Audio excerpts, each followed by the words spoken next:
The App Store is the most vibrant app ecosystem on the planet. And the size and momentum are just phenomenal. We now have over 400 million accounts on the App Store.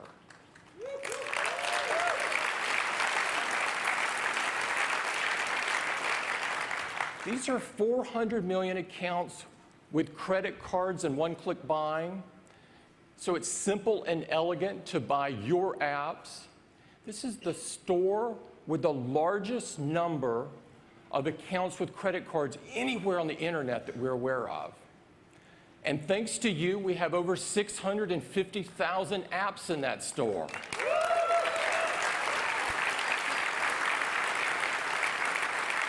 And 225,000 of these apps have been specifically designed for iPad to take advantage of the large, beautiful canvas. This compares to just a few hundred for our competition. Now, customers love the buying experience, and they love the incredible apps that you've created. And I'm very pleased to announce a new milestone in the App Store. Customers have now downloaded an astounding 30 billion apps.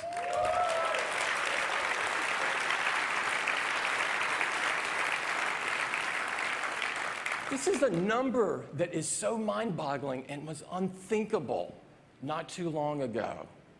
And developers have been well rewarded for this. We've written checks for over $5 billion to you guys.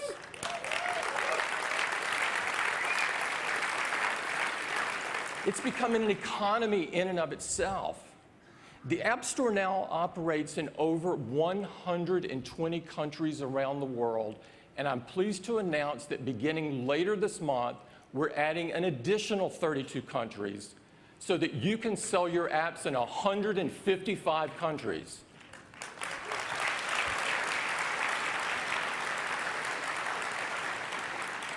Now, despite these blow-away numbers, what we do together is much more important than any set of numbers could ever reflect.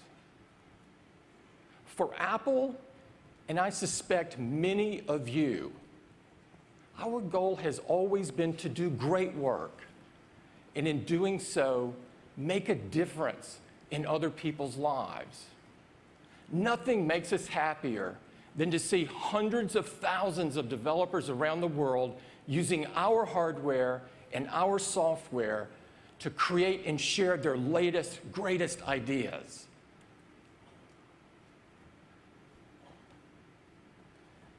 And there are such heartwarming stories out there of what the combination of our incredible devices and your amazing apps have made in people's lives. We've prepared a video to highlight just a few of these, and I'd love to run it for you this morning. Let's roll the video.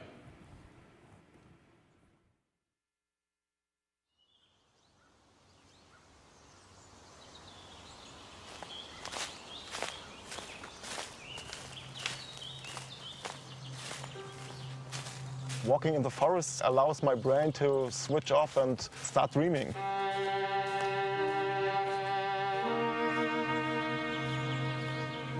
I lived next to this huge and lovely forest, but I couldn't walk in this forest because the problem is that I couldn't find my way. Nearest favorite. 186 meters. When I discovered Ariadne GPS app, I could walk independently for hours and hours. I think the word adventure is the best description. A real blind adventure.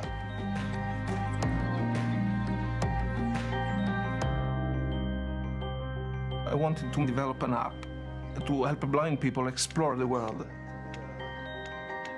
Many blind people use Apple devices. I didn't even think about choosing a different platform. With my app, they can have information about their position. They could bookmark different points. and can tell when they're approaching that point. It's great. People write me from around the world saying, your app has changed my life. Shoulder, knees and toes, and eyes and ears and mouth and nose. My class name is Responsible Champions Class, and happiness is our foundation. So this is the foot.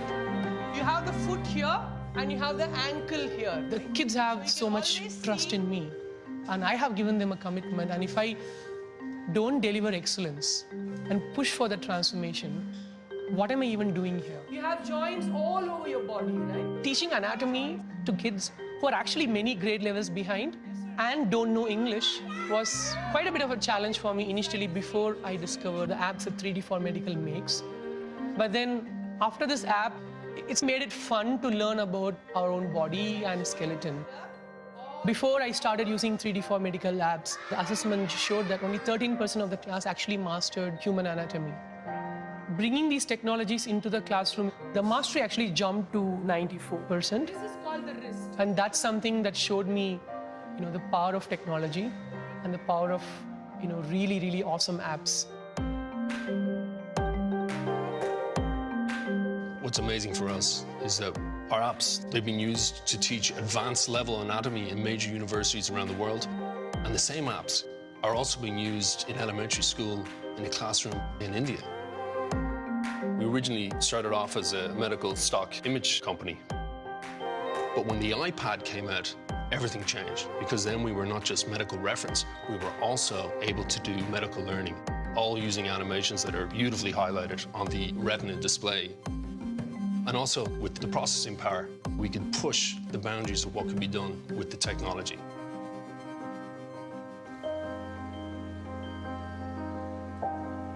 Over the last 3 years, I bet we've had 200 guests sleeping in this little treehouse from all over the world. The relationships we formed with some of these people, I know we'll have for a very, very long time. Airbnb makes it very easy for us to do bookings, and they take care of all the financial aspects of it. We don't really think of it as a business. It's more like meeting new friends. Thank you. How much better of a world would we be if we all understood each other this much more? Because we met each other in person and we shared culture and ideas and stories with one another. When we started, it was in our apartment, renting out airbeds.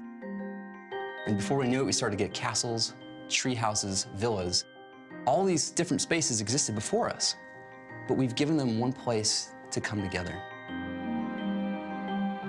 Airbnb now is in 192 countries, 19,000 cities. Thankfully, the App Store is available in almost all these countries as well. Apple makes it so easy for designers like us, for engineers like us, to stretch our imagination through the SDK, through iOS. And it immediately opens up this world of possibility.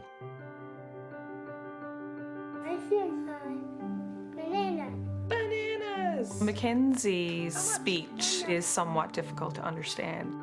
Her palate doesn't work the way that it should. In the world of speech-language pathology, the iPad is a tool that's definitely been embraced. We use the Tokabook apps to facilitate her describing skills. It was a yellow circle. Good job. I think the coolest thing about those apps are that they're so engaging and so fun. Kids don't realize that they're actually working on particular skills. They become a real toy for her, a tool for me, but a toy for her. It's really fantastic to see what we have created has made a difference in people's lives. Those reactions and words we hear are more important than any downloads. We looked at the data that was out there, and the obvious choice was to develop for iOS. And iOS is so intuitive for everyone using it, regardless of age. Apps have the biggest impact on humanity right now. It feels fantastic that people can find so much happiness and use for apps. 1 year ago, I wouldn't be able to imagine that I could walk independently for hours and hours through this forest. It's a miracle. When I will grow up, maybe I can do a business or I can be a teacher. Thank you, Tokaboka, for enriching our lives. Thank you, 3D for Medical, for making me a better teacher. Thanks for bringing the world to us. Thanks for helping me get into college. Thanks for making bedtime easy. Thanks for keeping me in shape. Thanks, PlanGrid. Thanks, Sketchbook. Thanks, Travel. Thank you. Thank you. Thank you. Gracias. Thank you for giving me my freedom back.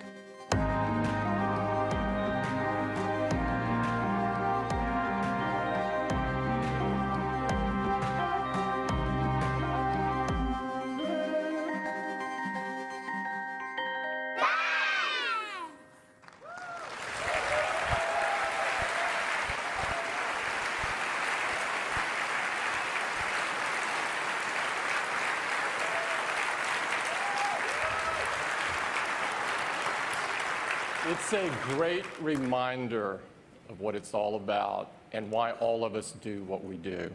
On behalf of Apple, we would like to thank everyone in the developer community for the incredible apps that you've done for us. Thank you.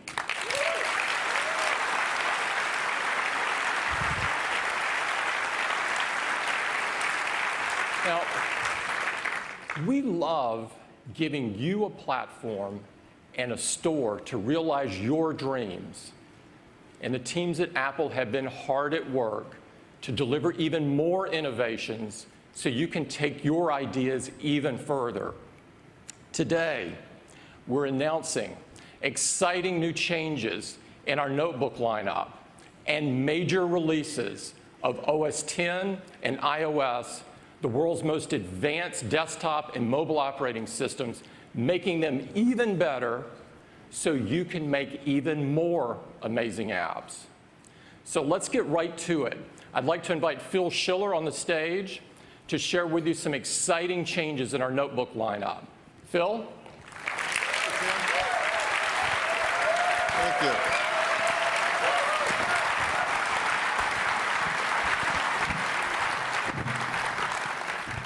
Good morning, everyone. Hope you're having fun. I am. Well, today, I get to talk to you about the MacBook lineup.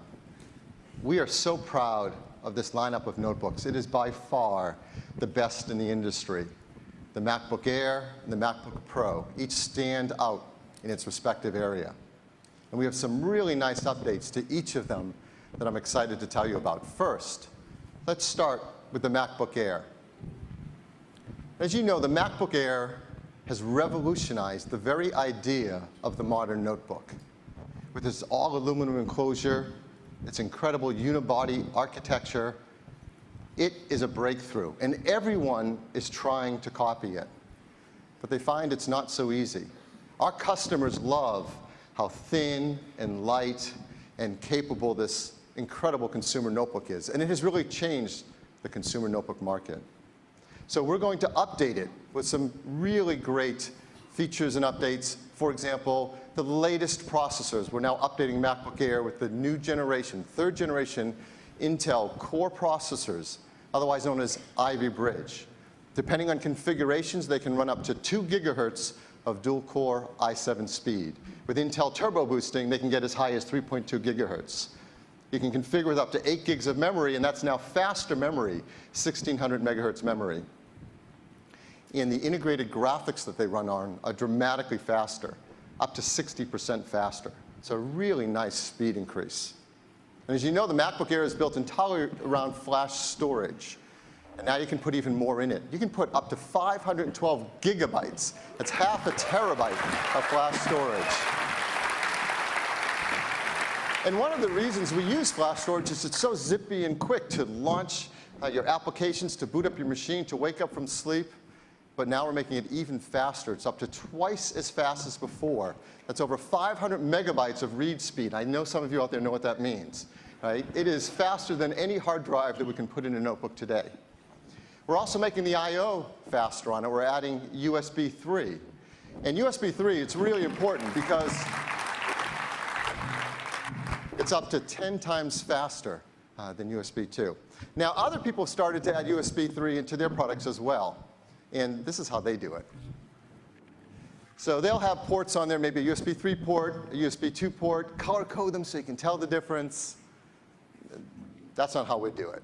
So here's the MacBook Air. As you know, the MacBook Air has a port on each side. Our customers like that. And we're going to have USB 3 as well as USB 2 support, so you don't have to think about it. You just use whatever port you want. And we're updating the FaceTime camera to the same camera technology that we have inside the MacBook Pro. FaceTime HT, 720p camera. So across the board, a lot of really nice updates. As you know, the MacBook Air comes in 11-inch and 13-inch size. So here are the configurations. Let me bring up the 11-inch first. Let me highlight some of the things that have changed. So it starts with the 1.7 gigahertz dual-core i5. There's more memory at the entry config. It's faster, as well as up to 4 gigabytes of memory.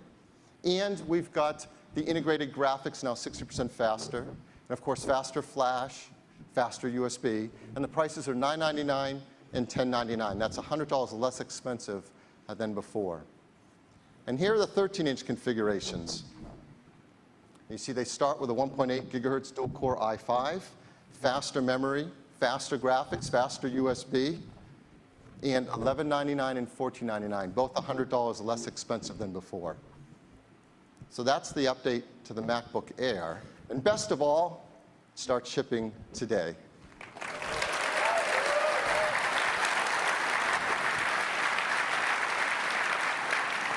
So next up, we also have a really nice update to the MacBook Pro.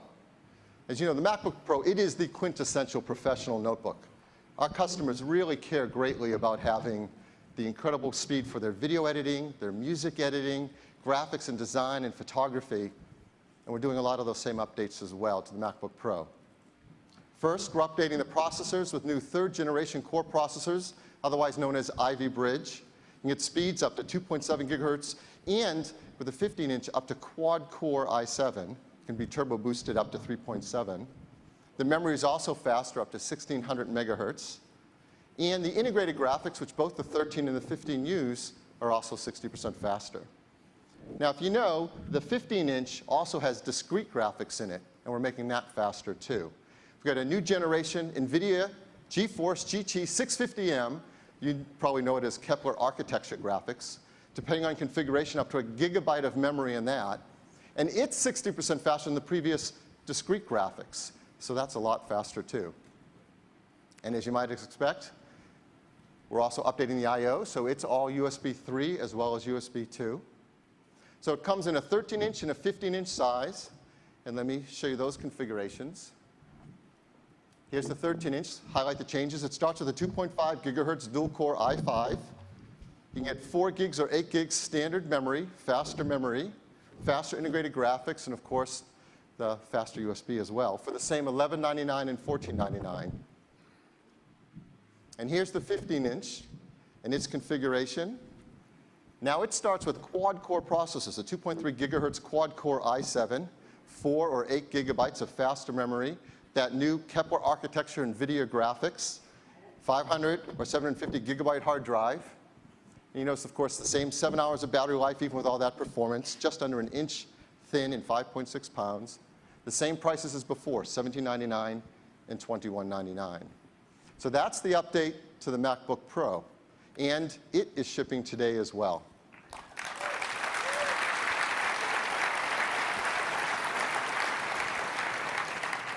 So across the board, MacBook Air, MacBook Pro, all updated today, all with faster processors, faster graphics, faster memory, faster storage, faster flash storage, faster USB 3. I mean, nobody turns over their entire line as quickly and completely as we do at Apple. And we're really proud of the engineering team and the work they do to do this quick so that you can get the exact product you need. So what's next? Let me make a little bit of room on the slide here.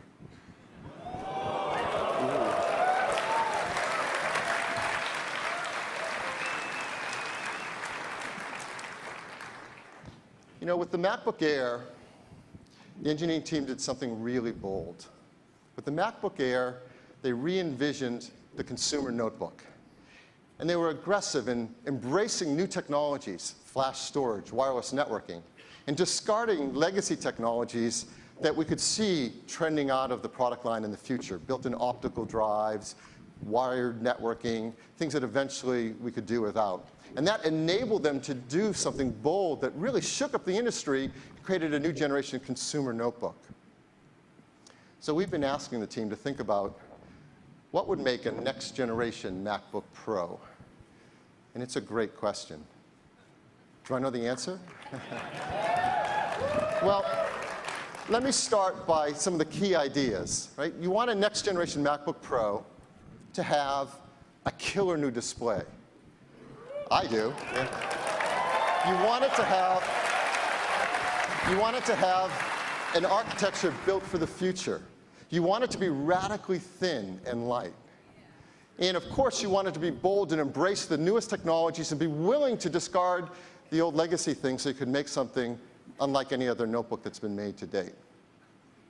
So would you like to see the next generation MacBook Pro? Well, let's show it to you now.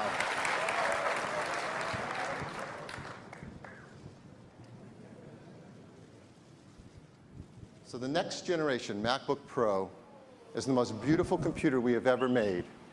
Well, the first thing you're going to notice from the front, it's dominated by an amazing, magnificent new display. There's never been a notebook that is this gorgeous. But really, if you want to be shocked, let's turn it around to its side and see what it looks like from the side view.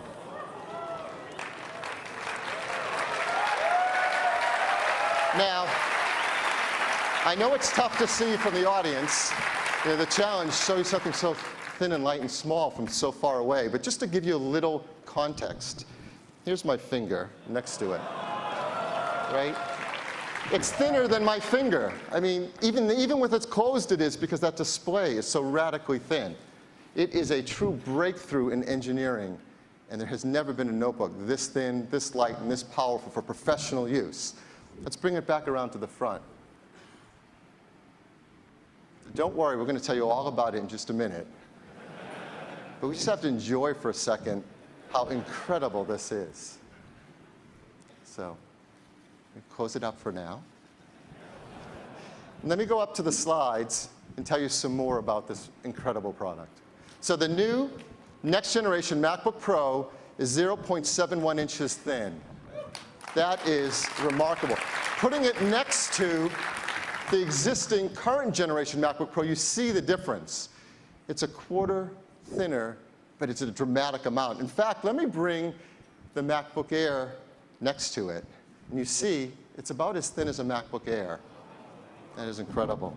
And its weight, it weighs just 4.46 pounds, under 4.5 pounds. It is the lightest Pro notebook that we have ever made, even just lighter than the 13-inch MacBook Pro today.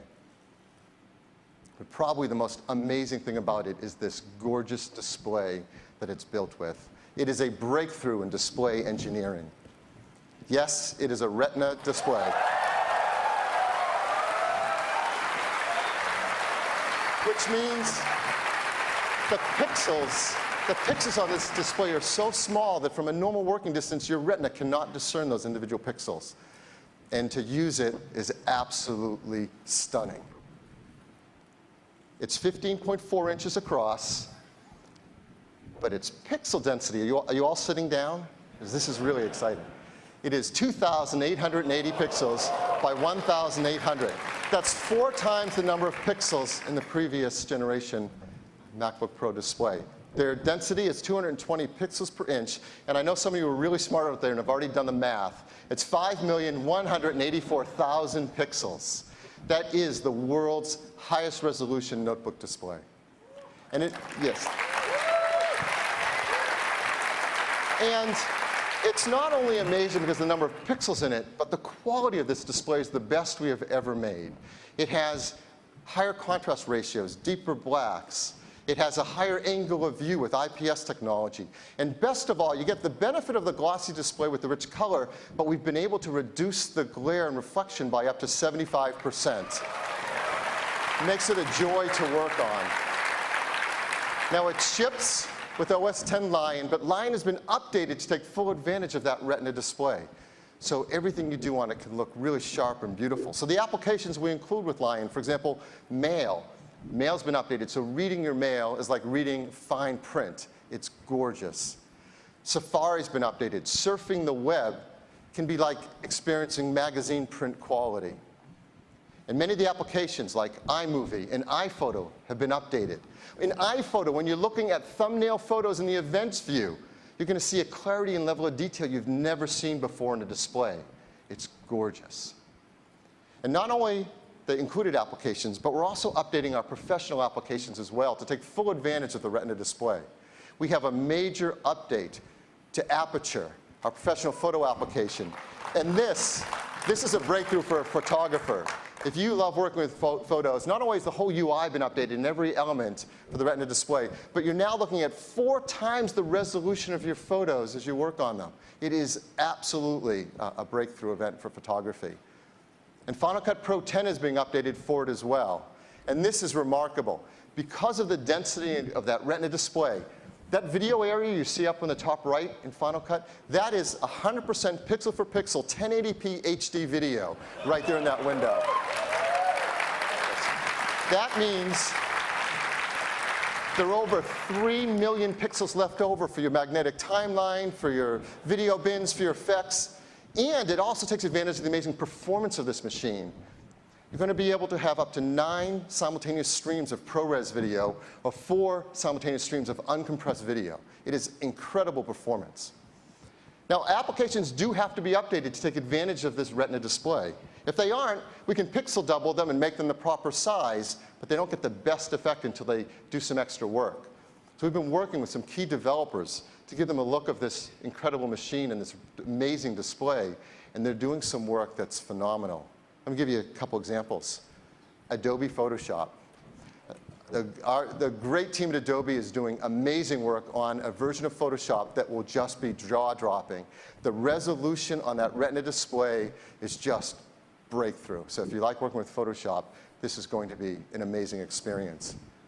Autodesk is work on a new version of AutoCAD that takes advantage of the Retina display. And it allows a level of detailed work and design never possible in a notebook before. And if you think it's all just hard work and no play, there are some great games being created for it as well. This is Diablo 3. I know a few of you play this game. And you're going to see a gaming experience with this resolution unlike any you have ever seen before. So all throughout, this display is a breakthrough and makes possible a next-generation notebook unlike any other. Well, inside is just as amazing as that display. Everything inside this next-generation MacBook Pro has been reinvented, especially to drive an incredible design and an incredible performance. Let's take, well, before I take the bottom off, isn't the bottom of our computer prettier than anyone else's top of their computer? Well, let's take it off. So this is the inside. You're the first to see the inside of the new generation MacBook Pro. It is a stunning work of engineering. You obviously can see that the inside is dominated by a battery pack. Because to drive that Retina display and all the performance you're about to hear about in something so thin and light takes tremendous work on battery technology. And luckily, our engineering team understands how to do breakthrough work in asymmetric battery pack to take advantage of every millimeter of space. Well, here are a few of the things on the inside. What you're going to find inside is the fastest processors we can put into a notebook. Quad-core i7 processors, up to 2.7 gigahertz. But you're going to find inside not only the fastest memory you can put in, but more of it. You can configure with up to 16 gigabytes of 1600 megahertz memory. Inside, it's of course the new generation fastest graphics we can put into a notebook, the new Kepler architecture with up to a gigabyte of video memory. And of course, it's built around flash storage. If we're going to look forward, that is the proper thing to build it around. And you've just heard how much faster flash is, but now you can configure with up to 768 gigabytes of internal flash storage. That's 3/4 of a terabyte inside of storage faster than any hard drive we can put into a notebook. So this amazing display, all this high performance components, How's the battery life? We're really proud that we're getting up to 7 hours of battery life for 30 days of standby, so you can really do your work on it. Let's take a look at the ports on it. Here are the right side and the left-hand side. You see an SD slot for your photos and videos. For the first time in a Mac notebook, HDMI, so you can plug right into your TV or projection system and go. Of course, USB 3 and USB 2 on both sides, the most convenient. Headphone port. MagSafe 2. Well, we took MagSafe, but we had to make it even thinner to fit into a design like this. And now 2 Thunderbolt ports. And this customer is perfect for utilizing all the new things coming out supporting Thunderbolt. Let me give you an example. You can store all your applications and your OS on the internal drive, but a lot of professionals will want to have their work volumes externally. Here's a new Promise drive, RAID drive. It's flash RAID running over Thunderbolt that gets over 700 megabytes a second of read performance. It's remarkable. Or cameras, like this brand new camera that was just announced at NAB from Blackmagic. It's a Cinema 2.5K camera. It's a flash-based camera, and all its I/O is over Thunderbolt. It's remarkable. It's the hit of NAB. And we can support legacy technology over Thunderbolt, ride it right on top. So we're creating some adapters to help customers. For example, a Thunderbolt to Firewire 800 adapter, yep, if you need that, and a Gigabit Ethernet adapter as well. So look inside, you're going to find all the things in a modern Mac notebook our customers want. A glass multi-touch trackpad for those beautiful gestures. A beautiful backlit keyboard so you can work all night long. The fastest networking, wireless networking put into a notebook, 802.11n, and that's 3-stream for maximum bandwidth through our latest Airport Extreme base stations and Bluetooth 4.0. Our FaceTime HD camera. Dual microphones, and this uses beamforming to enable a new generation of voice applications. And the best stereo speakers we've ever put into a desktop or notebook computer. This is going to sound absolutely beautiful. Of course, we love this so much we couldn't help ourselves. We made a video, and I'd like to run that for you now.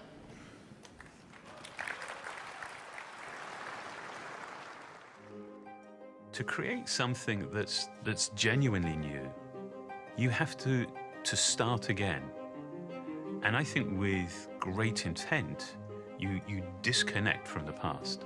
If you never change anything, then what you can really engineer is kind of incremental. But when you're willing to change things, then you kind of open up a whole new world of design. The new MacBook Pro is built for the very highest levels of performance. It's incredibly powerful and yet remarkably portable. It's without doubt the very best computer that we've ever built.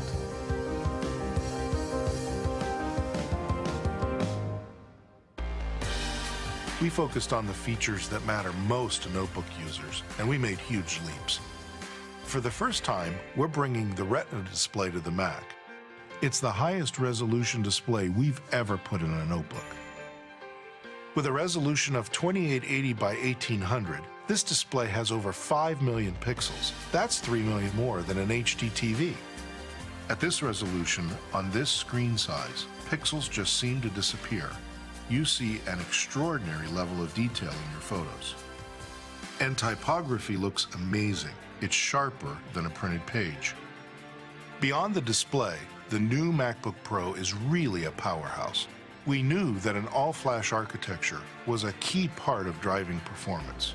Flash delivers data up to 4 times faster and uses just 10% of the space that a traditional hard drive would use. When you combine that with the most powerful graphics chips, the latest quad-core processors, and the fastest RAM available, you end up with a machine that's incredibly responsive. Loading and working with your content is amazingly fast because we packed this machine with the latest I/O. It has 2 Thunderbolt ports, 2 USB 3 ports, and 1 HDMI port. With all of this performance, the new MacBook Pro gets up to 7 hours of battery life. And it's only 0.71 inches thin. That's 25% thinner than our previous generation MacBook Pro. And it weighs just under 4.5 pounds. The new MacBook Pro would seem to be a complete contradiction. It's built for extreme levels of performance, but at the same time it's remarkably portable.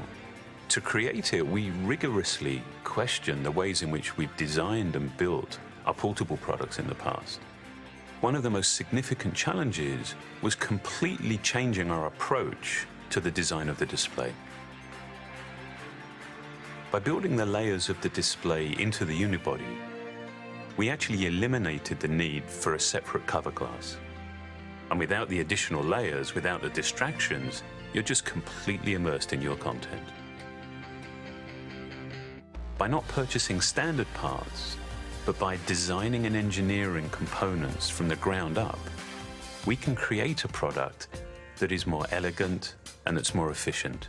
And there are many design innovations in the new MacBook Pro that users won't actually see, but they'll certainly experience. For example, the thermal system, which enables the machine's incredible performance, operates in a way that is nearly imperceptible to the user. Air is pulled into vents and propelled through sculpted cavities by fans with asymmetrically positioned blades.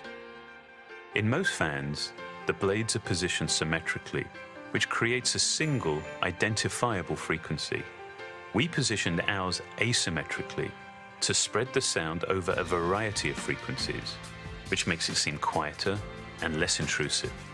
Every part of the enclosure makes a contribution that directly benefits the user.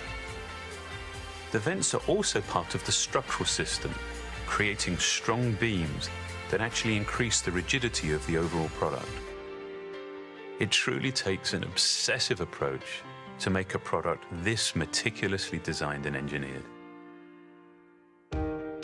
We've been able to optimize the software to take full advantage of the Retina display, and the results look simply amazing.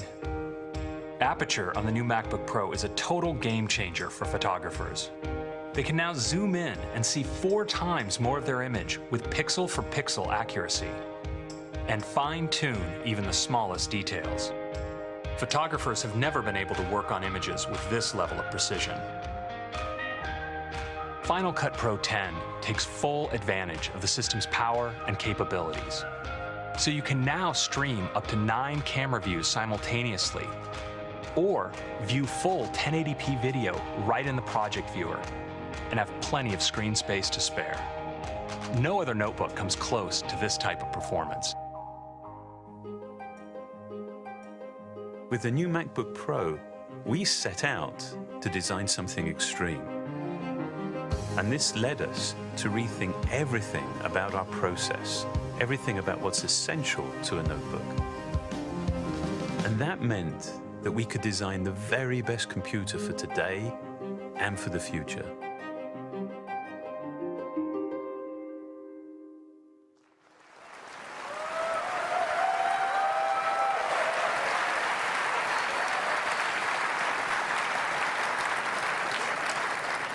So the next generation MacBook Pro with Retina display. Let me tell you about its starting configuration. Of course, you can configure other items as well. It begins with that Retina display, a 2.3 gigahertz quad-core i7, a full 8 gigs of 1600 megahertz memory, NVIDIA GT 650M with a full gigabyte of onboard video memory, 256 gigabytes of that fast flash storage, full 7 hours of battery life, and under 4.5 pounds.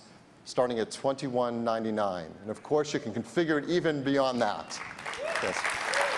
So, we are proud not only of the incredible quality of the products we make, but also our work to make them environmentally friendly as well. So I want to make sure we bring up this checklist as we have in the past.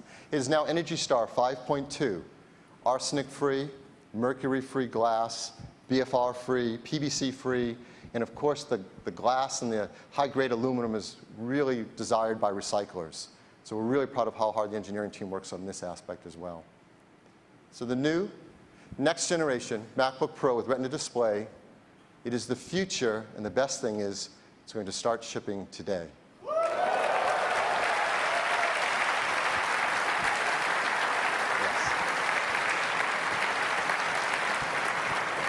So now that completes our notebook lineup.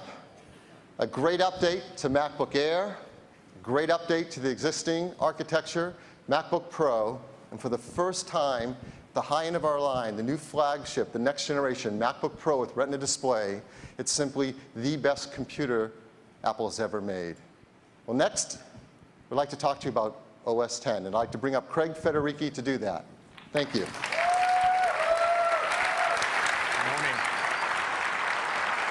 Good morning. So let's talk about OS 10. We're on our 8th major release of OS 10, continuing more than a decade of combining the power of Unix with the simplicity of the Mac. And the Mac has been doing great. We have 66 million Mac users now, triple what we had just 5 years ago. Our latest release is Lion.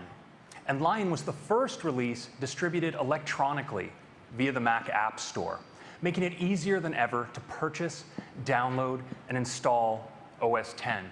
And the results have been fantastic. We've had 26 million copies shipped to date, making it our best-selling release ever.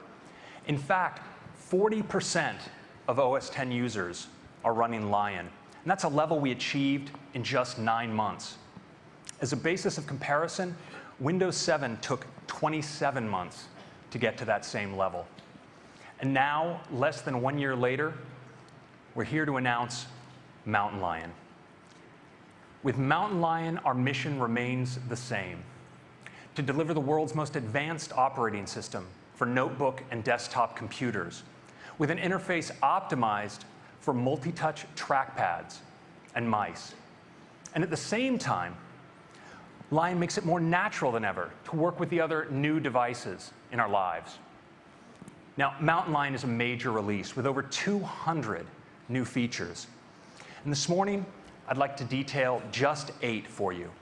And we're going to start with iCloud. Now, since its introduction in October, iCloud has taken off like a rocket, with 125 million registered users. With Mountain Lion, we had the opportunity to build support for iCloud right in. So when you sign into your new Mac with your Apple ID, we automatically configure all of these applications to work with iCloud. And so whether you're working in your mail, with your contacts, your calendar, all of your content is up to date across all of your devices. And with Mountain Lion, we introduced 3 great new apps optimized for iCloud. Messages, which brings iMessage for the first time to the Mac, Reminders, and Notes. But we're also bringing integration for your document-based apps in Mountain Lion with a feature we call Documents in the Cloud. Now, Documents in the Cloud does 2 important things. First, it provides a simple new way to access and organize your documents. When you launch an app like Pages, it comes up with a document library of all the Pages documents you have in the cloud, organized chronologically, so the newest ones are easy to find right at the top. And second, Documents in the Cloud makes these document libraries available and up to date across all your Macs and all of your iOS devices. Now, we've adopted Documents in the Cloud on all of our key document-based applications, like Pages, Numbers, and Keynote, and system apps like Preview and TextEdit. And we have a developer SDK so that developers can add the support in their apps as well. Well, that's iCloud, and I'd like to give you a quick demo now.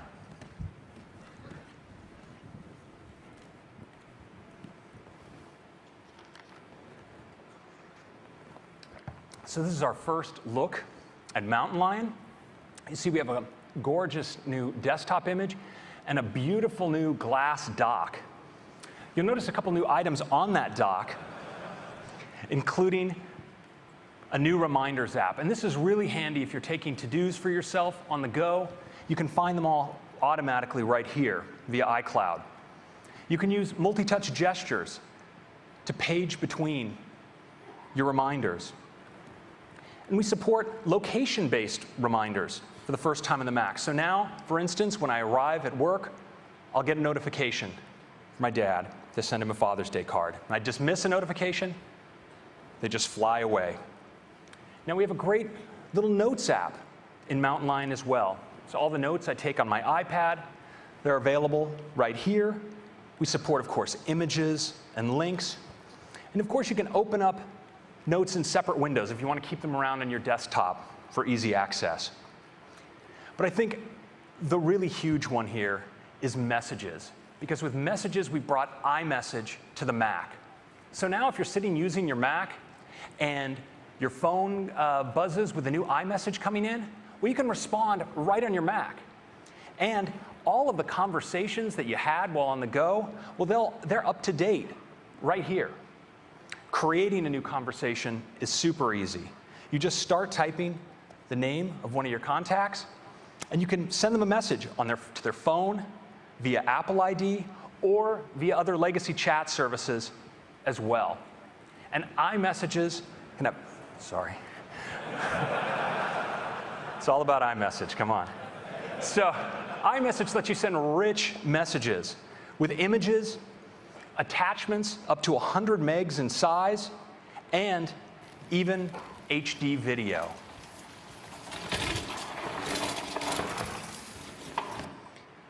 And that's iMessage.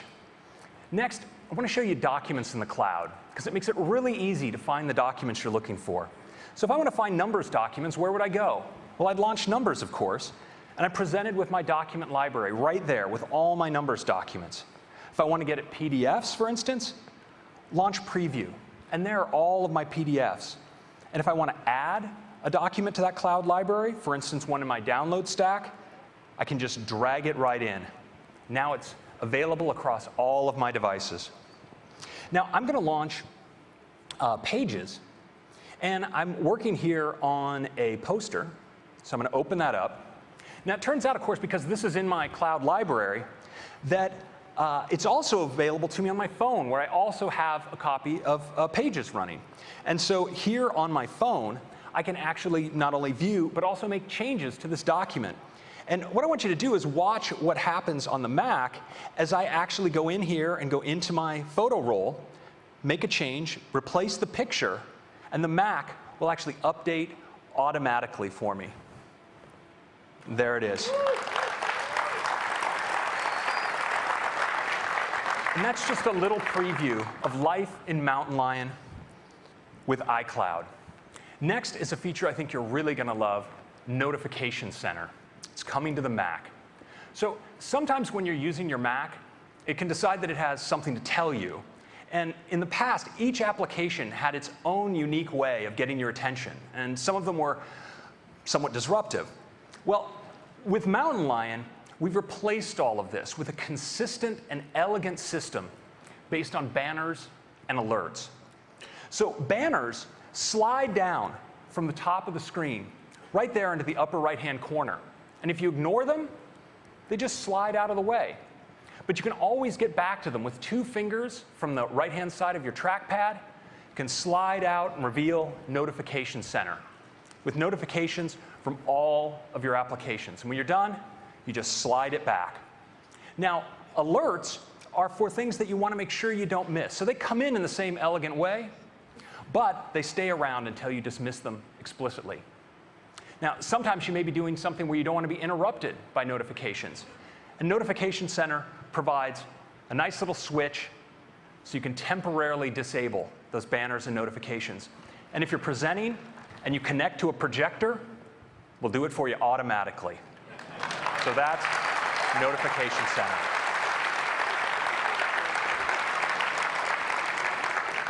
Next up, dictation. We're bringing dictation to the Mac.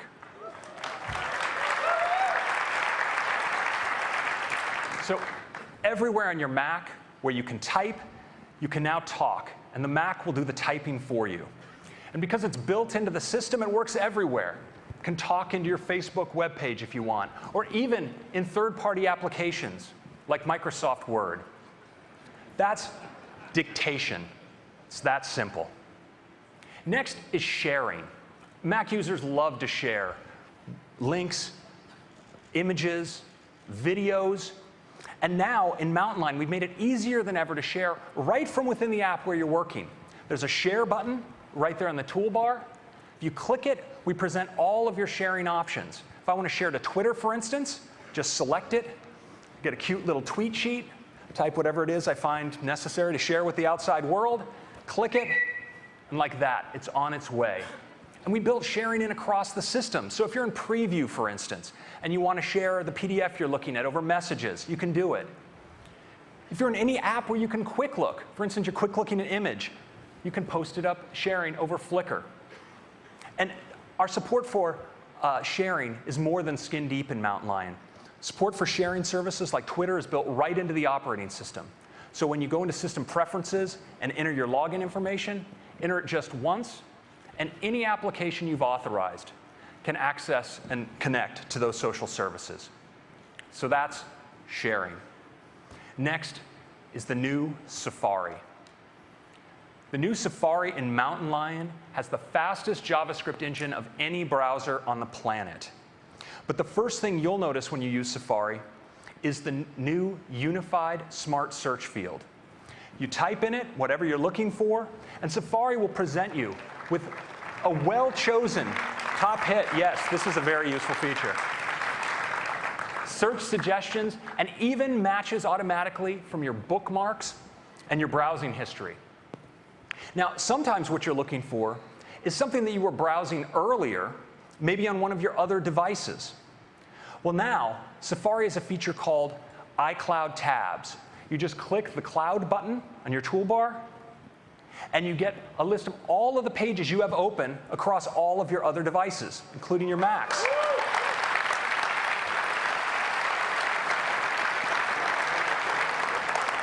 You just click it and you pick up your browsing right where you left off. Now, we also have a fantastic new feature we call Tab View. It lets you use gestures to visually navigate your tabs. I'd like to show it to you now.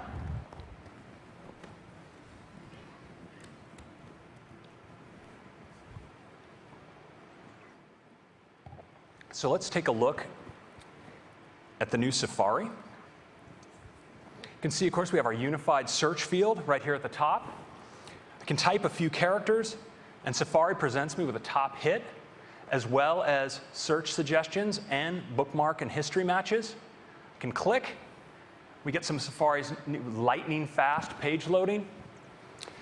Safari also has a new scrolling architecture built on core animation, which makes scrolling just smooth and lightning fast. It's really awesome. Now, if you want to open a tab that you had open, for instance, on another computer, I can just click the iCloud Tabs button.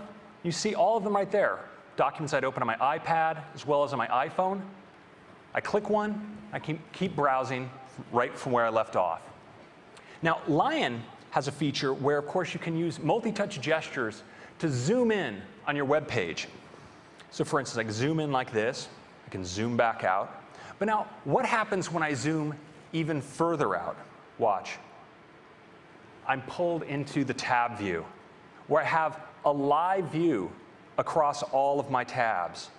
I can use multi-touch gestures to scroll through them, select a tab, pinch, and back out. It's a fantastic way to browse your tabs in Safari.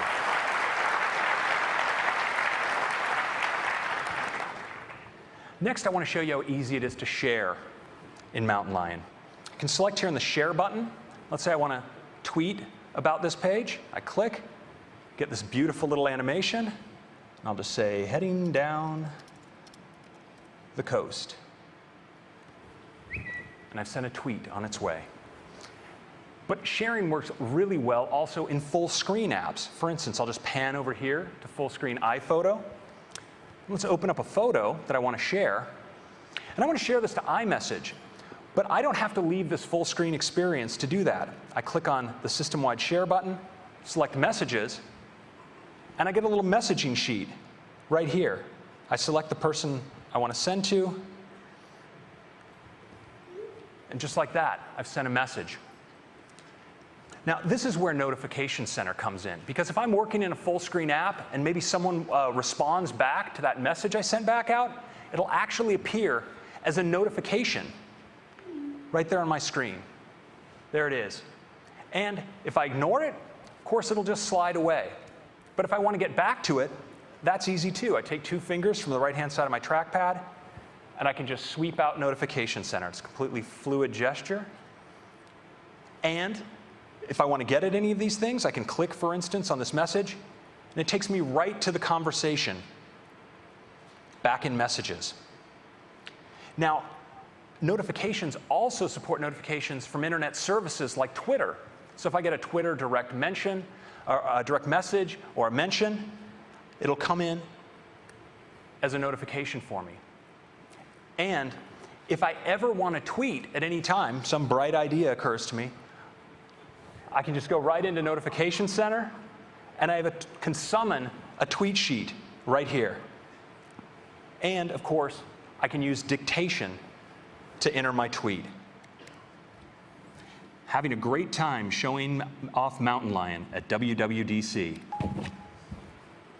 And there it is, tweeting from Notification Center.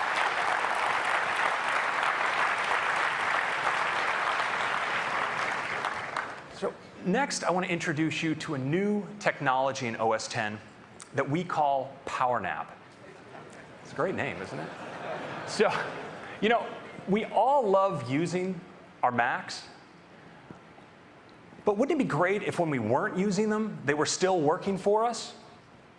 Well, now with PowerNap, they will, because PowerNap keeps your Mac up to date while it sleeps.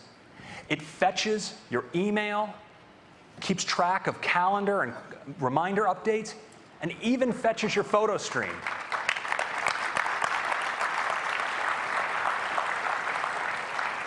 And it gets better.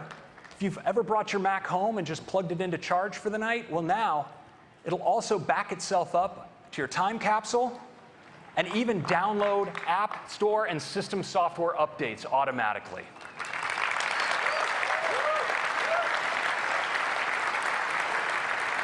So, PowerNap automatically refreshes data.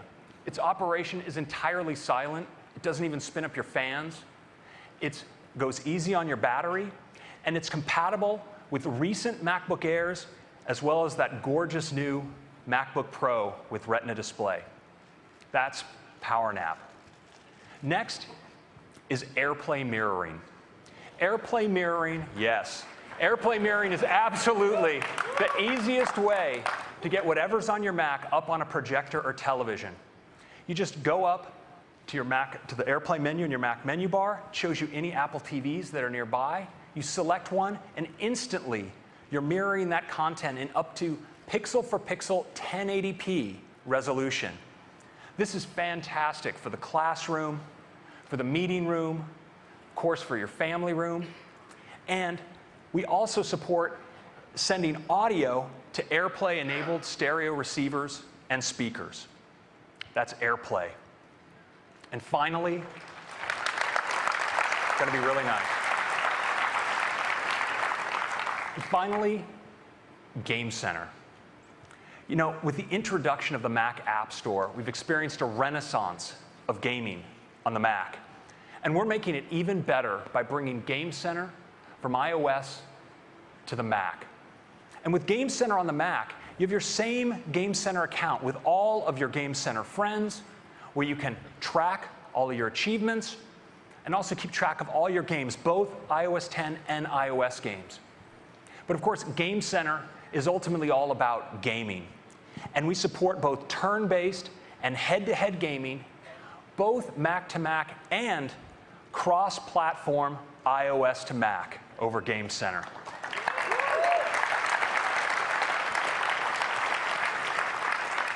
I'd like to give you a little demo of AirPlay and Game Center now.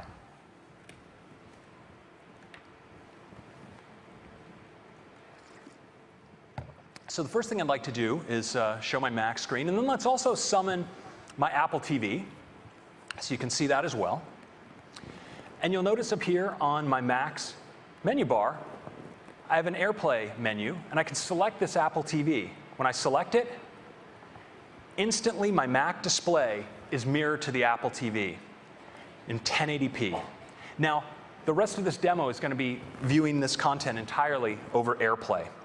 Of course, I can do anything I would normally do on my Mac when I'm on AirPlay, for instance, launch Game Center.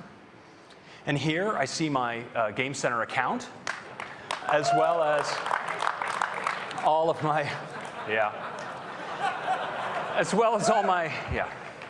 Like I chose that, right? And I can also see all of my Game Center friends. I've got one here, Mr. X, who's been meaning to play me in this new game that's coming out called CSR Racing. So we'll see if we can summon him to the stage for a little competition.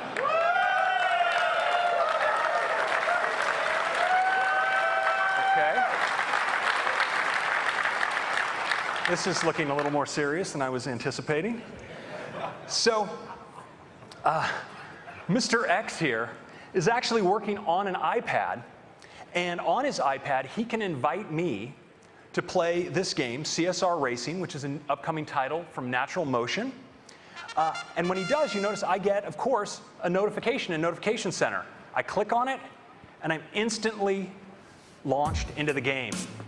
Now, Natural Motion was originally developing this just as an iOS title, but they found it so easy to bring it to the Mac and integrate Game Center, they'll be simultaneously releasing it for iOS and Mac this summer. All right, looks like we're up to race. I'm in the red, Racer OS 10 on the right in white. Here we go. And again, this is over AirPlay, everything you're seeing. Let's go.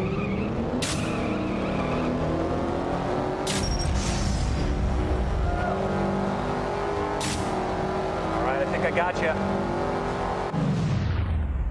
Oh. Well, I guess with an outfit like that, he was sure to win. Okay. So this is just a quick overview of Mountain Lion. And in addition to these major features, there's so much more there. Things like VIPs in Mail, where you can mark any people that are important to you, and new incoming messages will show up as notifications for you. Search in Launchpad. Gatekeeper to help keep your system free from malware. And offline reading list, where in Safari, if you add things to your reading list, you can still read them later, even when you're disconnected from the internet. But one area I want to highlight especially are some features we're adding for China. The Mac has been growing fantastically in China, and we have some wonderful features that we think are going to make it even more popular there. We're really improving our Chinese input method for Pinyin. We're providing a new Chinese dictionary. We're adding 8 new fonts that are great for creating beautiful documents. In Safari, we're adding support for Baidu as an optional search provider, and adding sharing support for the Sina microblogging website, as well as video sharing to Youku and Tudo. And finally, we're making it really easy to set up your Mac with China's top email services. So those are a few features for China. But of course, yeah, it's going to be important. Get your apps ready for China. So Mountain Lion is also a fantastic release for developers with over 1,700 new APIs. So you can add sharing, Game Center support, notification support, new high DPI APIs, and gesture APIs to add those great multi-touch swipes to your apps. So Mountain Lion, we're going to be delivering it to customers next month via the Mac App Store. And you know, while Lion was priced, I think, very aggressively at $29.99, we want even more people to get their hands on Mountain Lion. It's going to be just $19.99.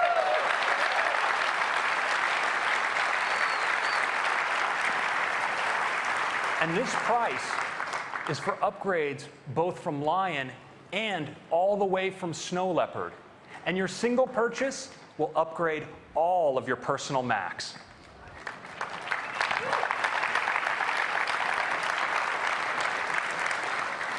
Finally, for those of you who buy a new Mac starting today, I bet there are going to be a few, your upgrade to Mountain Lion will be free. And all of you WWDC developers, today you get access to a near final developer preview, so you can get all your apps ready for Mountain Lion when it ships next month. That's Mountain Lion.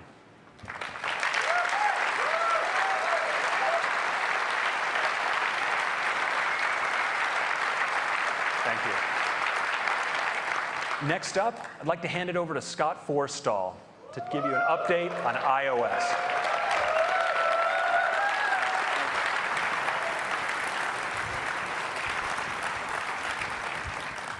All right, let's talk about iOS. I find it incredible that through the end of March, we have already sold more than 365 million iOS devices. And what I find almost equally amazing is that more than 80% of our customers are running the very latest version of iOS, iOS 5. Now, if you compare that to the competition,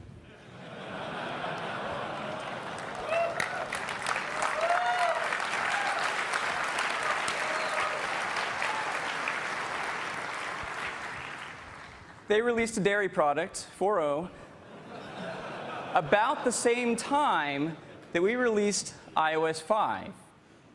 And about 7% of Android customers are running the latest version, versus more than 80% the latest version of iOS, iOS 5. Now let me give you a quick update on a few of the features of iOS 5 that made it a great release, starting with Notification Center. Already, 84 of the top 100 social apps are pushing notifications.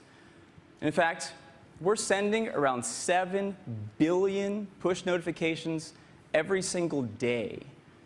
We've already sent more than 1.5 trillion, that is trillion, it's the first time I think we've seen this number up here, more than 1.5 trillion push notifications already. It's just amazing. Notification Center. Next is iMessage. We have more than 140 million iMessage users. They've sent more than 150 billion messages and are currently sending more than 1 billion messages every single day. Next is Twitter. We integrated Twitter directly into iOS 5, and they've already seen a 3 times growth increase from the number of people on iOS using Twitter. Those customers have sent more than 10 billion tweets from iOS 5, and nearly half of all the photos being shared with Twitter's photo sharing service come from iOS 5. It's a great integration. Next is Game Center. Game Center is a great gaming network. We have more than 130 million people using it. They submit 5 billion scores every single week. And 2/3 of the top 100 games integrate with Game Center. And all of this results in some very, very satisfied customers. More than 75% of our customers check the top box for very satisfied, compared to less than 50% for the competition. Now, one of the reasons that our customers are so satisfied is that every single year since the original iPhone, we come out with a new OS full of great quality and amazing features. And this year is no exception, so I'm very happy to announce iOS 6.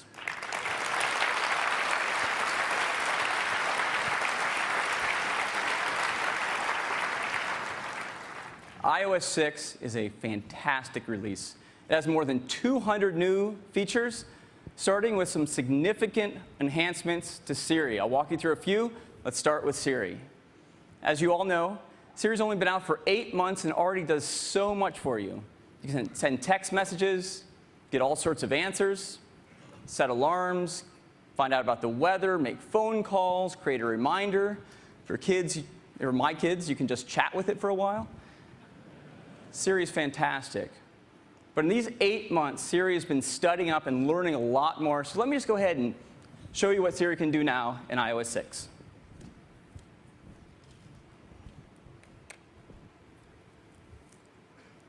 So here I have a phone running iOS 6.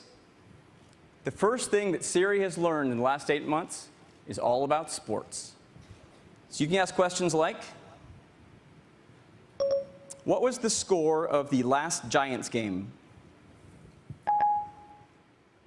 The Giants were downed by the Rangers yesterday. The final score was 5-0.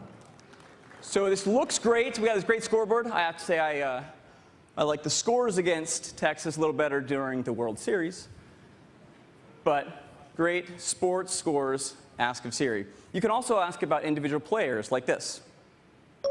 What is Buster Posey's batting average? Buster Posey has a batting average of .290. So you can see, you get player cards and player stats. It's very cool. You can also ask about standings. What are the National League standings?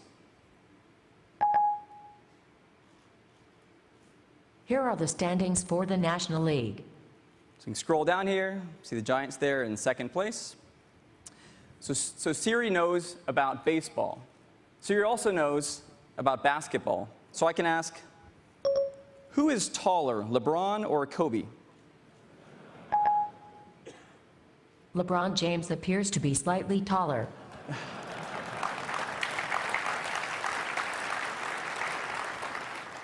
So you see his player cards. There's LeBron James, who is 6'8". If I scroll down to Kobe's card, 6'6".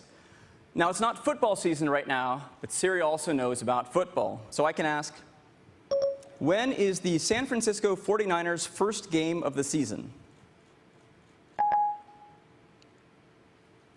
The 49ers Packers game is September 9th, 2012, 1:15 p.m. So the entire schedule right there is just awesome. So Siri knows about sports. Next up, Siri's learned a lot more about restaurants. So I can ask, find a great place for dinner.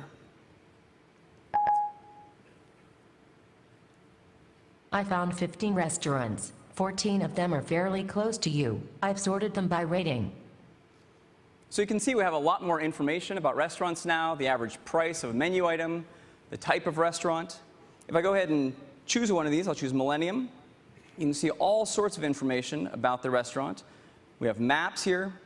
We've partnered with Yelp, so you can see reviews right in here. Tap on that, and here's the reviews. And if you want even more information, just tap on any of these reviews, and it'll take you right to the Yelp app from the App Store. I'll go back. We've also partnered with OpenTable, so I can tap here to make reservations. Takes me again to the OpenTable app right from the App Store. You can choose a date, number of people, and make a reservation. It's that easy. So Siri knows a lot about restaurants now. Next up, Siri's become something of a movie buff. So you can ask all sorts of questions like, what movies are playing at the Metreon? Okay, I found 8 movies at the Metreon. So I can tell you what movies are playing. I'll go ahead and choose one, Marvel's The Avengers. You see we've integrated with Rotten Tomatoes, so you can see ratings and reviews. You can even tap to watch the trailer right here in Siri.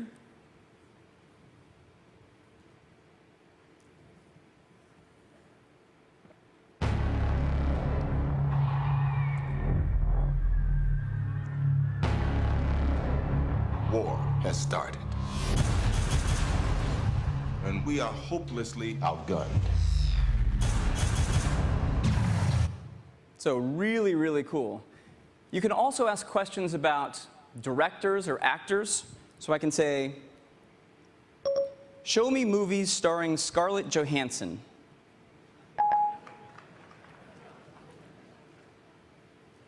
I found several movies starring Scarlett Johansson. So it'll find current movies in the theater as well as previous catalog. Just fantastic.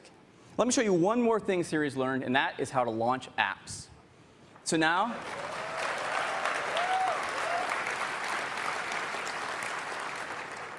you've all been creating incredible apps, and now it's so easy to get to them. If you're like me, I have hundreds of apps on my phone. Let's say I want to play a game. I can just ask Siri now. Play Temple Run. And it's just like that.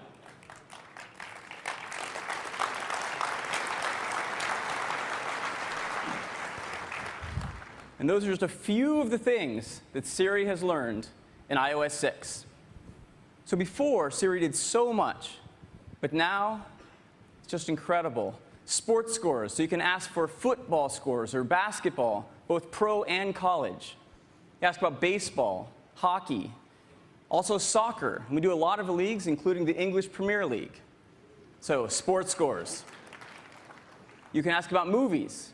You can launch apps, make dinner reservations. You can now tweet just by talking to your phone. And there's this thing we're calling eyes-free. Now, you've heard of hands-free before. Hands-free allows you to keep your hands on the steering wheel while you use your phone. Well, we want to integrate Siri even better with the car. And so we're working with a number of car manufacturers to enable you to use a button right on the steering wheel to bring up Siri. Now, since Siri can talk back to you, you don't need, and we don't light up the screen of the iPhone, so you can keep your hands on the wheel and your eyes on the road and use Siri. Now, a number of auto manufacturers have already committed to delivering eyes-free Siri integration in the next 12 months.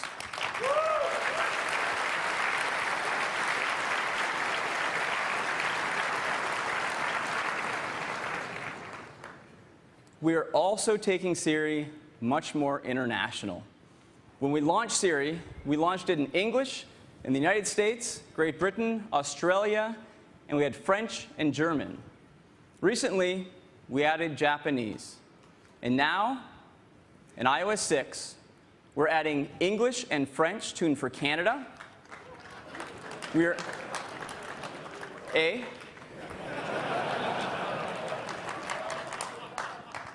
adding Spanish, tuned for Spain, Mexico, and the United States. We are adding Italian. For Switzerland, we're adding Italian, French, and German. We're adding Korean. 60 countries represented here. We're adding Mandarin, tuned for Taiwan, Cantonese, tuned for Hong Kong, and both Mandarin and Cantonese tuned for mainland China.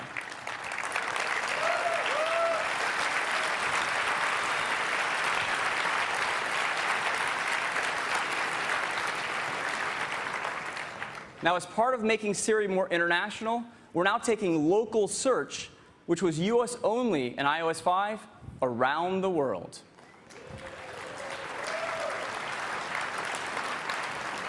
So you can now do local search even in China. And for the first time, we're taking Siri beyond the iPhone 4S, and we're bringing it to the new iPad.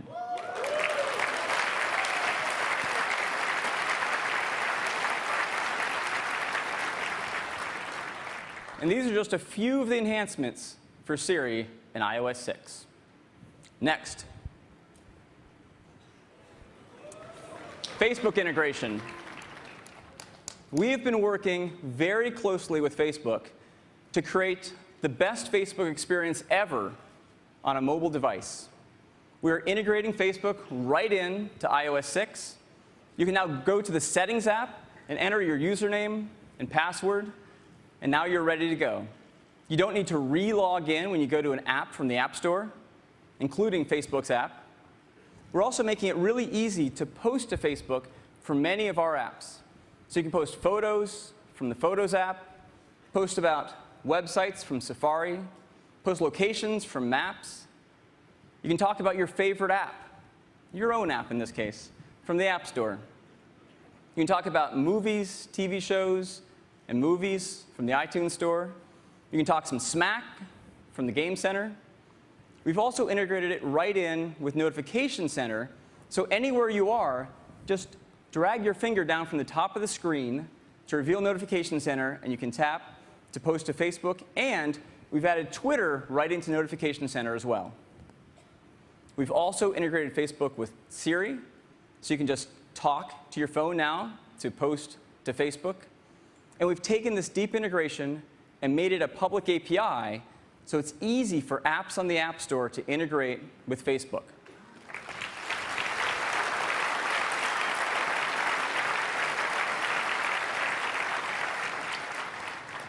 But we didn't stop there. We've also integrated it with the App Store. So now you can like apps and see which apps your friends like. And you can also do that for the iTunes Store with music, TV shows, and movies. And if your friends are sharing, say, a phone number or an email address from Facebook, those will appear in your contact list now, right on your iPhone and your iOS devices.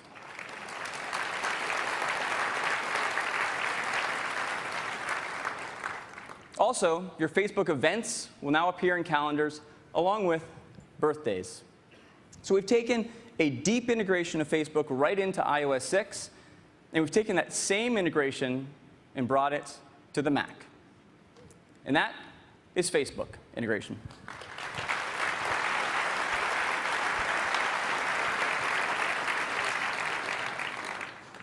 Next are some really nice enhancements to the phone app.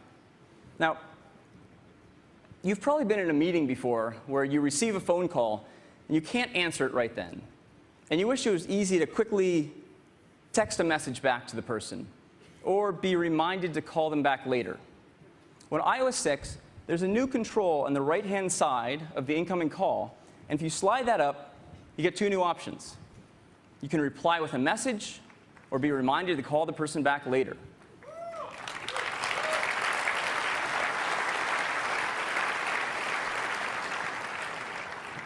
If you choose reply with a message, just tapping on any of these buttons will send a text message or an iMessage right to the caller. And if you choose remind me later, you can be reminded in an hour. My favorite actually is the second one. Remind me when I leave. That'll set up a geofence around your current location. So when you leave the meeting or leave the building, your phone will pop up an alert reminding you to call that person back. So remind me later.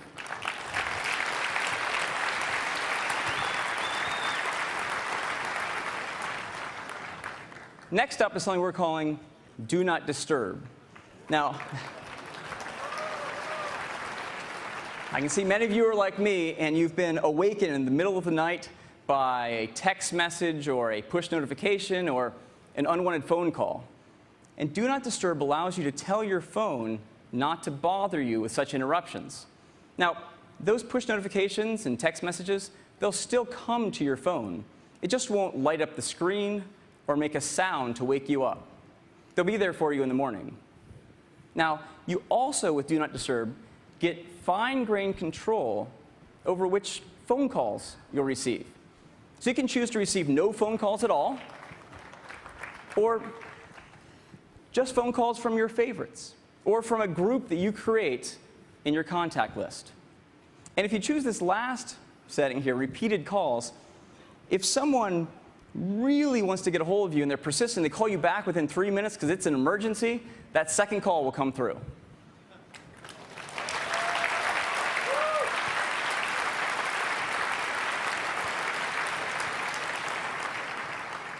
So some great enhancements to the phone app. Next is FaceTime.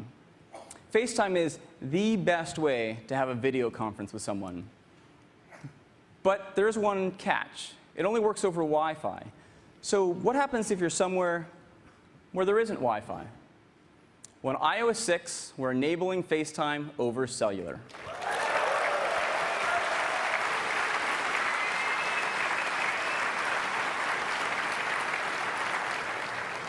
So if you have either a Wi-Fi or a cellular data connection, you can now have a FaceTime call. Also, we're unifying your phone number and your Apple ID.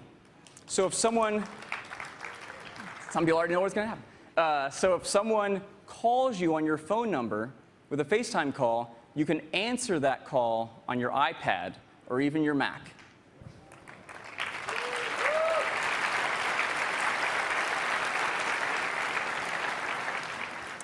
And we're doing the exact same thing with iMessage. So if someone says an iMessage to your phone number, you can receive that and reply on your iPad or your Mac. And that's FaceTime.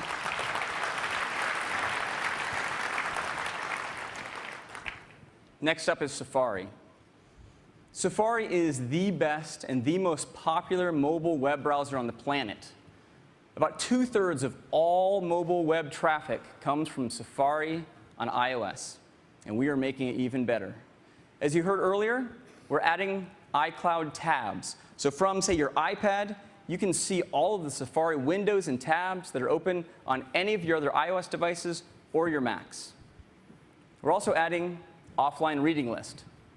So in iOS 5, we added reading list, which is a great way for you to save a story, a web story away, to read it later. And now, as soon as you add it to the reading list, we'll download and cache the story. So you can go and read that even if you later don't have internet connectivity. We're also adding the ability to upload photos right from Safari to your favorite websites.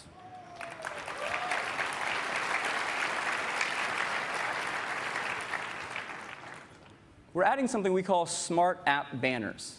Now, a lot of you have built great apps that are in the App Store, and you also have websites. With Smart App Banners, if someone goes to your website, Safari can optionally put up a banner letting them know about your native app in the App Store. Tapping this,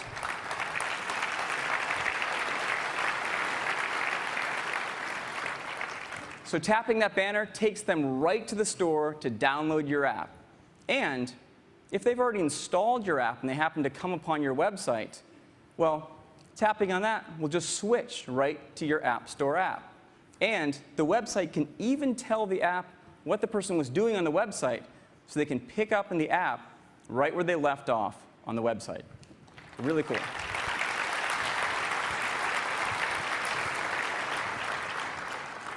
We're also adding full screen supports in landscape on the iPhone to take full advantage of the large Retina display. So some great Safari features. Next up is PhotoStream. PhotoStream is one of the really nice free features in iCloud. It is the best way to get all of your photos to all of your devices, iOS devices and your Macs. And now in iOS 6, we're adding shared photo streams. Now, shared photo streams is a really easy way for you to share photos with your friends. It's really simple. Just choose the photos you'd like to share, choose the friends with whom you'd like to share them, and that's it, you're done. Your friends will receive a push notification with those photos. The photos will appear in an album right in the Photos app, and you and your friends can all even comment on the photos. In addition to iOS, shared photo streams go to your Mac with iPhoto and Aperture. You can view them in a web browser on Windows, and you can even view them on your television using Apple TV. And that is shared photo streams.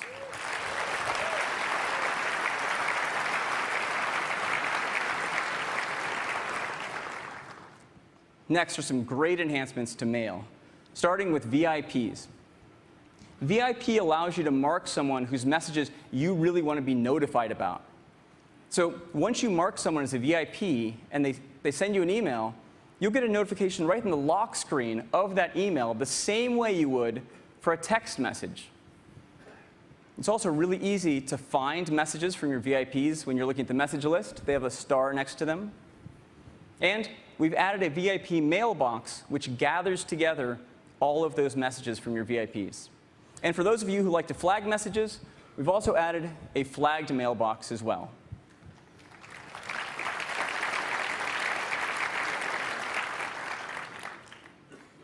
We've also made it really easy for you to insert photos and video right in a Compose window.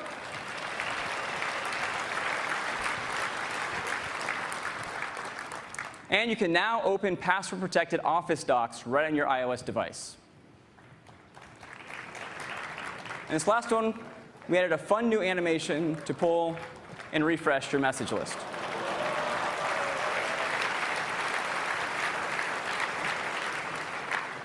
So some great features for Mail. Next up is a brand new app we're calling Passbook. Now, Passbook is the simplest way to get all of your passes in one place.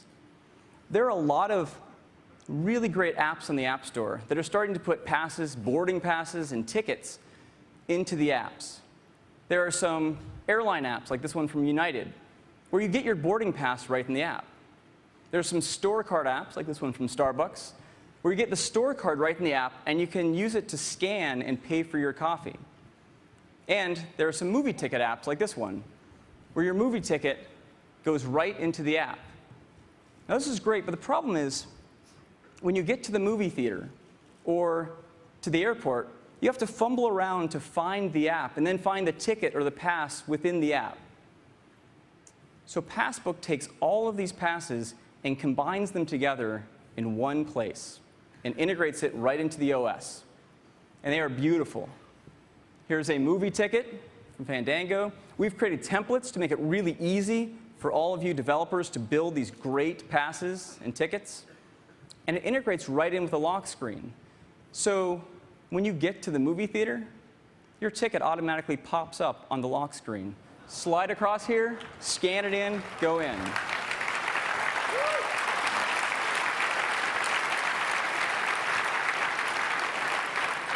Let me go ahead and give you a quick demo of Passbook.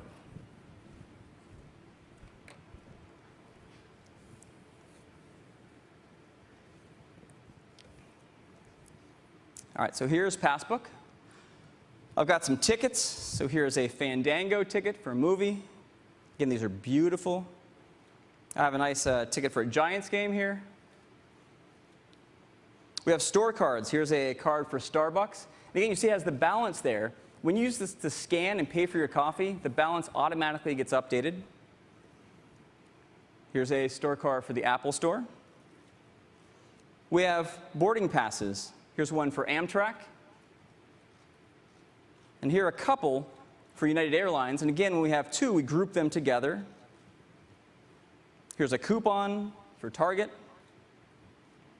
Here's an express check-in card for a hotel. Now, when you're done with a card, just flip it over. There's a trash can at the top left. We had a little bit of fun with this deleting your cards.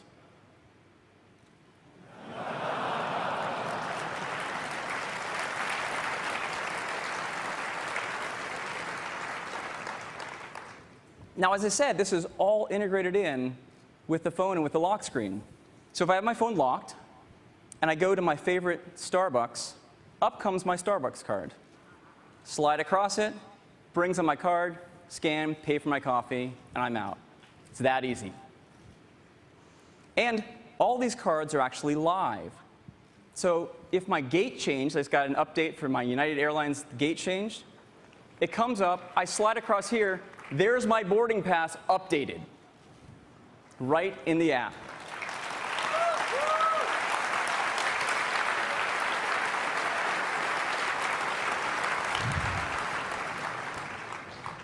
So that is Passbook, the best way to get all of your passes, tickets together in one place. Next is guided access. We set out to make the most accessible devices of anyone for all of our customers. And we're really proud of how the accessibility community has been adopting iOS devices. Now, we've been surprised by the number of children with autism who've been flocking to our devices, especially our iPads. And we want to make that experience even better.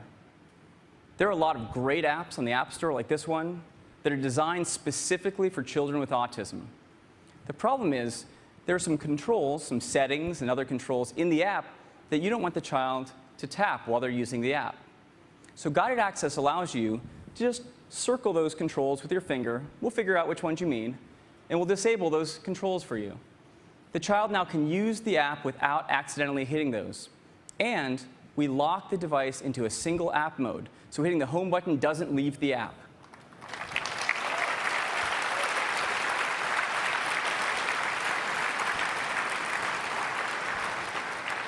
Guided access is great. It allows children with autism to learn independently on their iPad.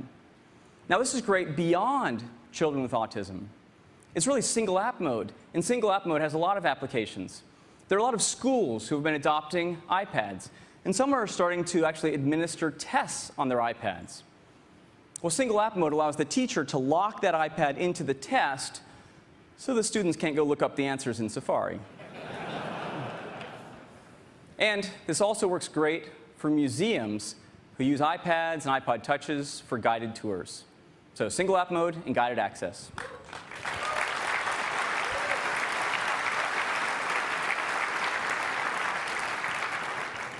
Next is Maps.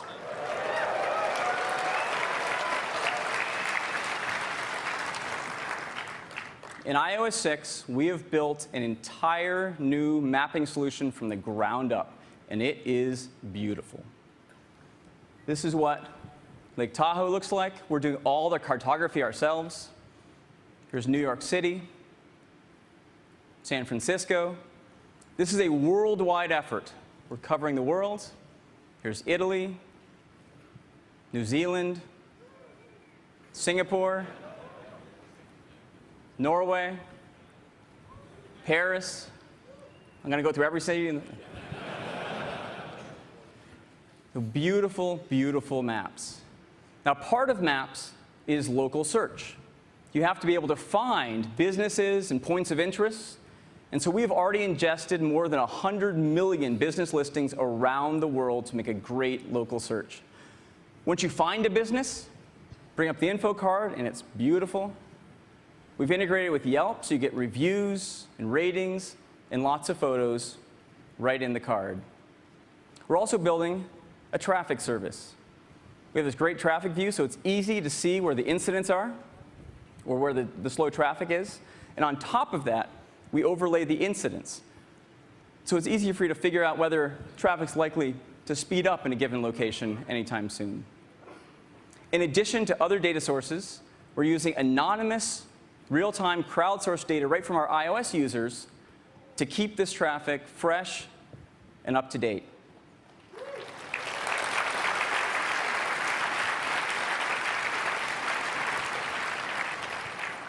We are also building in turn-by-turn navigation.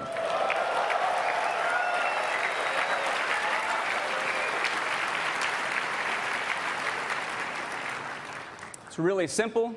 Once you find a place you'd like to go, just tap on that quick route button, and you're on your way. As you're going, we'll be monitoring the traffic. We'll give you your ETA. If the traffic slows down in front of you, we'll update your ETA, and then we'll start looking to reroute you around it to find a faster route. And if we do, we'll offer it to you. And again, you're on your way around the traffic. All of this works from the lock screen as well, if you have it plugged into your car.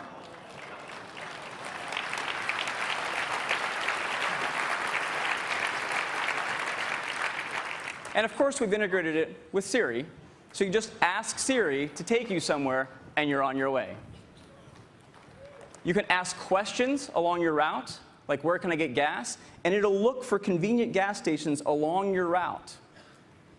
And of course, the kids can ask the age-old question.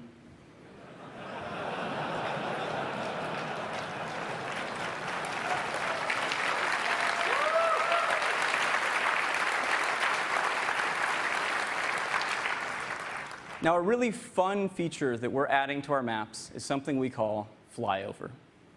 We have been flying major metropolitan areas around the world in helicopters and in planes, and we've been building up a 3D photographic model of these places, and it is gorgeous. This is what it looks like on the iPhone. It looks great on the iPad. Let me just go ahead and give you a demo of our maps.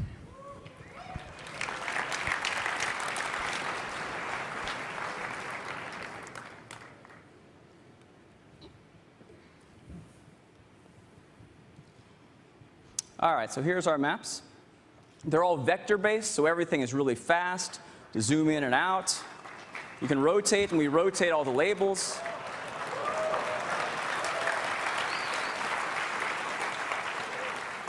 When you zoom in far enough, you'll see buildings start to appear. You can tap on a point of interest. Here's MoMA. Get the info card. Again, beautiful. Get reviews and ratings from Yelp. Lots of photos. We also do 3D. So I can zoom in and see just what MoMA looks like. Zoom out a little bit here. Sort of move around the city. Rotate around. Let me zoom back in there. Beautiful. I'll go back to 2D. We have satellite view, of course. Here's our satellite view. But what I really want to show you is flyover. So let's go ahead and choose the Transamerica Pyramid.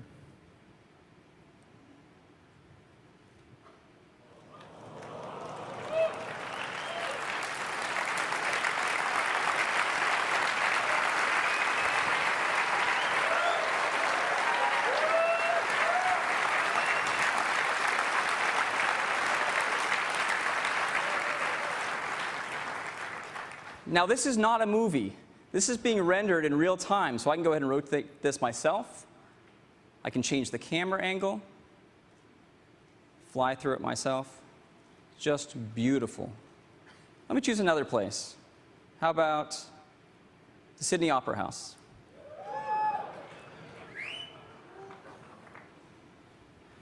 And again, I can rotate this. Let's turn it so I can look back at the city. Right behind the Opera House. I'll zoom out a little bit, change the camera angle.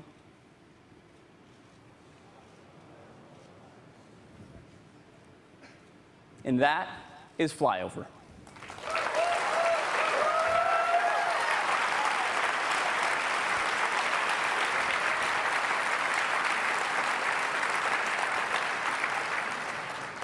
Now, the last thing I'd like to show you is turn-by-turn directions.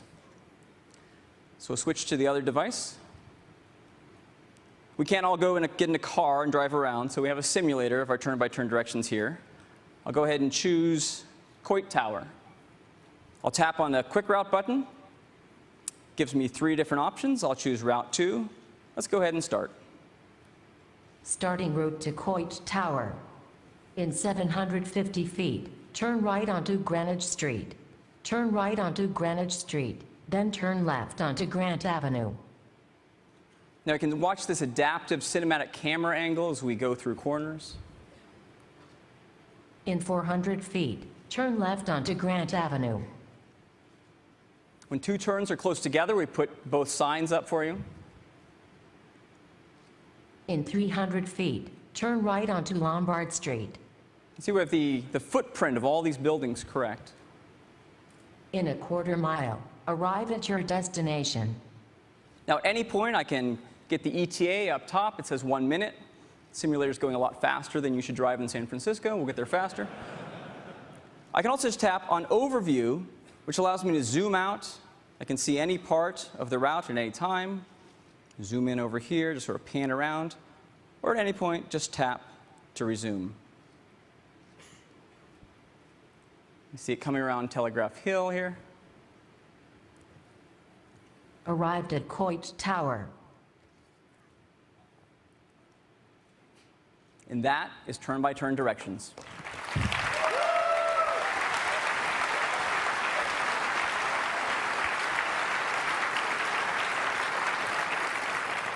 So a brand new mapping solution from the ground up in iOS 6. And these are only 10 of the more than 200 new user features in iOS 6. There was so much more in here. There are Game Center challenges. So now if you hit an achievement or a high score, it's easy to challenge your friends to try to beat you. We've improved the privacy controls, so you can manage whether an app has access to your contacts, calendar, or photos. We've completely redesigned the stores to make them just gorgeous and fluid and better promote your apps. We're working on made for iPhone hearing aids. We want the experience of people with hearing aids to be the best it's ever been on an iPhone. We've added per-account signatures in mail. So if you have a personal mail account and a work mail account, you can have different signatures for each. We've added lost mode to Find My iPhone.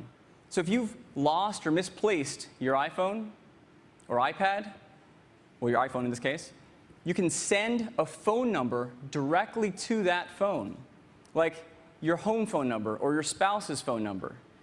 And now, if someone finds it, they can just tap on there, and it'll call that phone number back, making it that much easier for you to get your phone back. And all those features you heard about for China, for OS X, we've added all of these to iOS 6 as well. So iOS 6 is a phenomenal release for our customers. It is also an incredible release for all of our developers. We continue to strive to build the best platform on the planet for developers. There's APIs for PassKit, so all those passes you saw for Passbook are really simple to build with that API. There's a Reminders API. We have in-app content purchases. So if your app today links out, say, to iTunes to buy music that someone heard in your app, you can now sell that music right in your app with an in-app content purchase sheet. Transit apps. When building maps, we looked around and realized the best transit apps for metros, for hiking, for biking, are coming from our developers. And so instead of trying to build those ourselves, we are going to integrate and feature and promote your apps for transit right within the Maps app in iOS 6.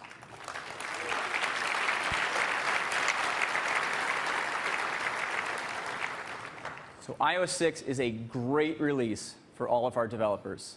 And we're giving out a beta of iOS 6 to our developers today.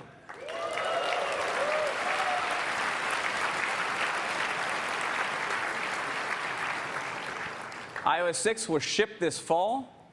It'll support the iPhone 3GS and later, the second and third generation iPad, and the fourth generation iPod Touch. And that is iOS 6.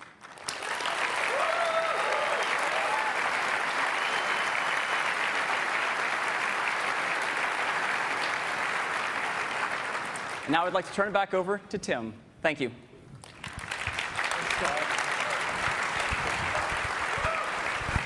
So what do you think? Isn't it incredible?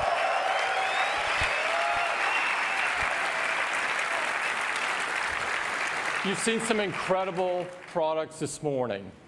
Let's review. The new MacBook Pro delivers extreme performance in a radically thin and light design with this stunning Retina display, the world's highest resolution display. It's the most advanced Mac we have ever built. OS X Mountain Lion, the 9th major release of the world's best desktop operating system, with iCloud and the new Notification Center, messages, dictation, Facebook integration. It's the best OS X yet. iOS 6, with 200 new features to the world's most advanced mobile operating system, with an entirely new Maps app that's incredible, Facebook integration, shared photo streams, Passbook, and much, much more.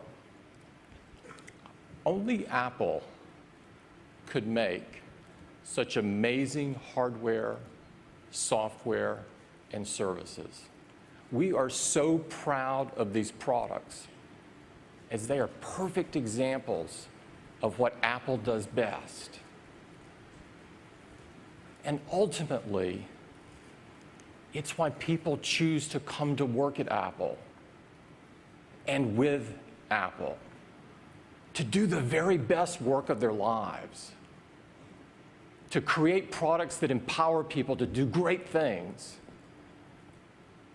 to make a difference in the lives of so many people around the world. The products we make, combined with the apps that you create, can fundamentally change the world. And really, I can't think of a better reason of getting up in the morning. I hope you have a fantastic week. I want to wish you the best week ever, the best conference ever. Thank you very much for coming and joining us.